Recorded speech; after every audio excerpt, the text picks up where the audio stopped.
नमस्कार, मैं हूँ रेशमा जायसवाल और आप देख रहे हैं नेशन नेटवर्क 24। बंगाल के चुनाव का नतीजा उबाल पर है।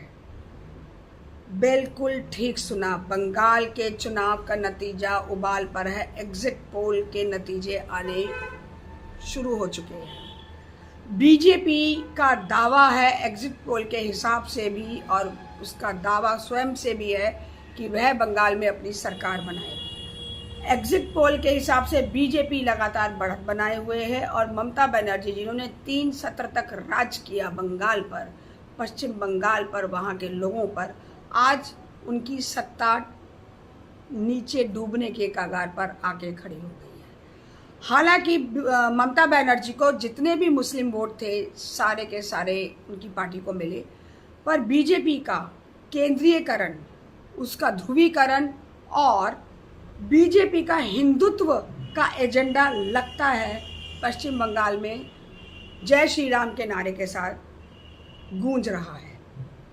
मैं आपको बताती हूँ कि हालांकि ममता बनर्जी ने कल धरना प्रदर्शन किया। उन्होंने कहा कि ईवीएम को हम चेक करेंगे, ईवीएम में घपला किया गया है और ईवीएम के माध्यम से बीजेपी को एग्जिट पोल में बढ़त मिल रही है।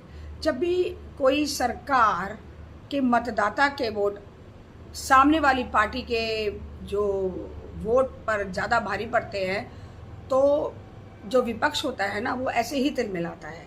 तो ममता बनर्जी भी इसीलिए तिलमिला रही है। जबकि उन्होंने 3 बार अपनी सत्ता में राज किया, पश्चिम बंगाल पे राज किया, तब उन्हें ईवीएम याद नहीं आई। आज उन्हें ईवीएम याद आ रही है। क्यों? क्योंकि बीजेपी का परचम लहराने को है। मैं आपको बताना चाहूँगी, बीजेपी आगे एग्जिट पोल के हिसाब से लगातार बढ़त बनाए हुए है और पश्चिम बंगाल में हिंदुत्व का परचम लहराने को है। ममता बनर्जी का अब क्या होगा ये तो वो स्वयं ही जाने, लेकिन जैसे जैसे भारत के अन्य राज्यों में बीजेपी ने अपनी लगातार जीत बनाई, आज पश्चिम बंगाल में भी एग्जिट पोल के हिसाब से बीजेपी कहते हैं 190 सीटों से बढ़त बनाकर पूरा का पूरा बहुमत लेकर सामने आ रही है। अब 4 तारीख को इसका रिजल्ट आने वाला है, 4 मई को, केवल 2 या 3 दिन बाकी हैं। एग्जिट पोल लगभग सही हो जाते हैं। अगर 190 सीटें नहीं भी आई और कुल मिला के 154 या 157 सीटें चाहिए तो भी बीजेपी एग्जिट पोल के हिसाब से काफ़ी आगे रहेगी।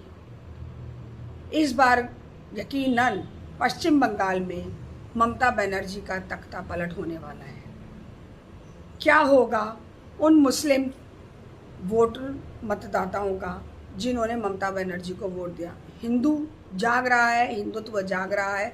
हिंदुत्व को देखते हुए केंद्र सरकार ने अपनी रैलियों में जो एजेंडा चलाया महिलाओं की सुरक्षा का, देश के अंदर जो हिंदुत्व का एजेंडा है वो वहाँ पर लगता है कामयाब हो गया। और इस तरह से पश्चिम बंगाल में आज बीजेपी का डंका बजने को है। एक बार फिर बीजेपी सत्ता में आने को है। हो जाइए तैयार देश के वासी। नमस्कार।